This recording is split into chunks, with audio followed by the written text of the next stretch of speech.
The day after President Joe Biden pledged to finally close the door on the coronavirus pandemic by this summer, he took a moment Friday to thank Congress for passing the legislation that will help pay to make it happen.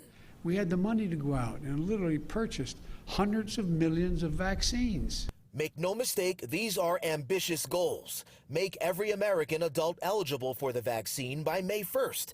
Have enough vaccine doses on hand for every American adult by June 1st, with both goals aimed at returning to some sense of normalcy by Independence Day. Majority Leader Senator Chuck Schumer of New York.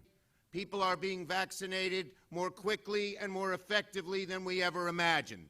But as with any federally devised plan, implementation often comes down to diligence on the local level. Dr. Stephen Brunquell, president of the Inglewood Health Physicians Network, says his team has already overseen several community outreach efforts, including targeted vaccine drives specifically for Black and brown communities across northern New Jersey. The next step in this process, as I see it, is doctors' offices. We have 33 sites at Inglewood Health that are ready, willing, and able to vaccinate people in the offices. But what about that magical 75% number to achieve herd immunity, which we heard so much about back at the beginning of the vaccine rollout? Right now, we are at 13% of the adult population who has been fully vaccinated.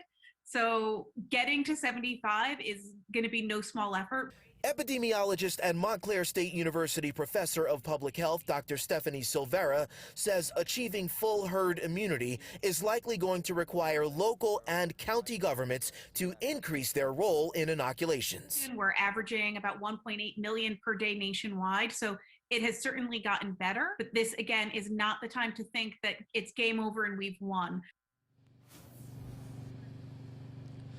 We do already have several local health departments making individual efforts to outreach to residents, and of course, hospitals still doing their part. Inglewood Health is holding the second shot round for vaccinations for just under 1,000 people. That's tomorrow. We're live in Inglewood tonight. Jay Dow, Pix 11 News.